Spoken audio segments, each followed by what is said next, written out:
Welcome to This Explainer. Okay, today, we're going to frame our study just a little bit differently. I want you to imagine you just walked into a bachelor-level university anthropology class. And well, I'm your enthusiastic professor. Our focus for this session, we're examining Homo sapiens' absolute most vital, complex, and honestly, most fascinating survival trait, human communication.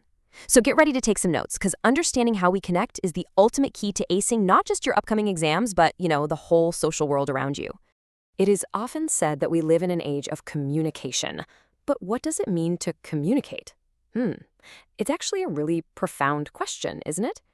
Our very survival, our intricately globalized society, and our day-to-day interactions rely entirely on our unique, species-specific ability to encode and decode information. Literally, without it, we wouldn't have culture, technology, or community. No way. So consider this your syllabus for today's field study. First, we'll hit the anatomy of human communication. Second, evolution and the global village. Third, decoding the unspoken code. Fourth, social rituals, and finally, written artifacts. All right, Module 1, Anatomy of Human Communication. Okay, let's dive into this. Before we can even begin to understand massive global networks, we really need to dissect the core, mechanical parts of how two human beings share meaning and establish a connection. So here's the linear communication loop. And as your professor, I'm explicitly telling you, memorize this exact sequence for your test. It starts with the sender, right? They go through the psychological process of encoding a thought into symbols or words. That then becomes the message, which travels through a specific channel, like spoken airwaves or, say, a text message. Finally, it reaches the receiver, who then has to go through the active process of decoding it to extract the actual meaning. But, well, here's the catch. Human communication is rarely 100% complete. There are common barriers that frequently disrupt our social rituals. If the sender and receiver don't share the same code, meaning language, or if someone uses highly technical vocabulary the other just doesn't understand, the message completely fails. Even environmental noise or just a lack of shared cultural background can completely derail the decoding process. Okay, moving on. Module 2, Evolution and the Global Village. For this next module, we're going to shift our focus chronologically. We need to look at the evolution of our communication tools to really understand how technology has drastically shrunk our physical world over millennia.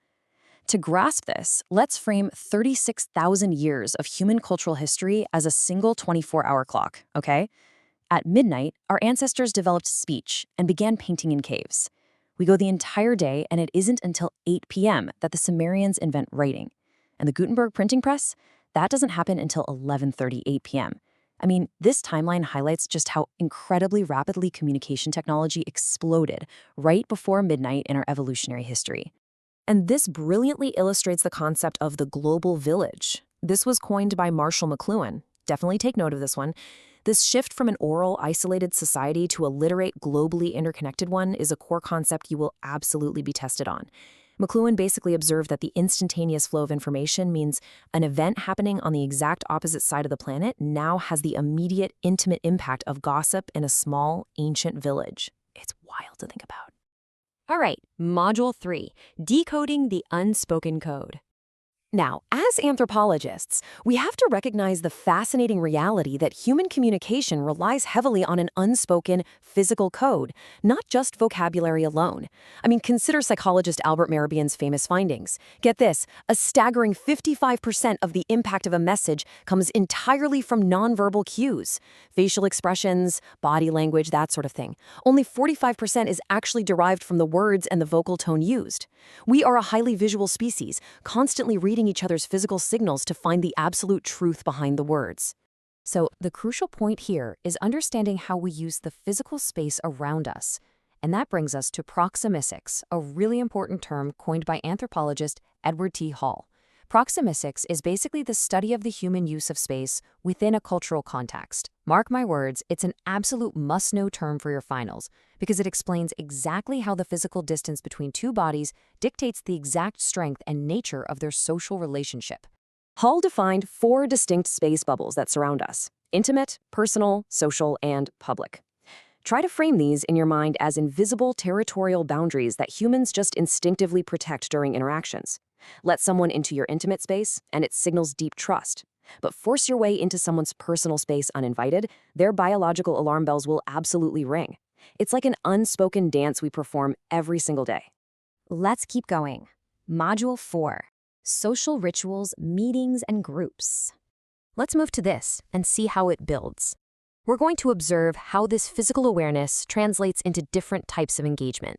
This table contrasts reciprocal interaction, like casual conversations where we rely heavily on turn-taking and immediate feedback, with non-reciprocal interaction, kind of like the lecture I'm giving you right now. In a lecture or in written discourse, the speaker actually has to anticipate feedback and propel the communication forward entirely on their own. Humans expertly navigate these differing rules depending on the exact social context. Now, when these contexts become collaborative, like, say, in a corporate meeting, specific tribal rules apply. Consider this your anthropologist's survival guide to group discussions.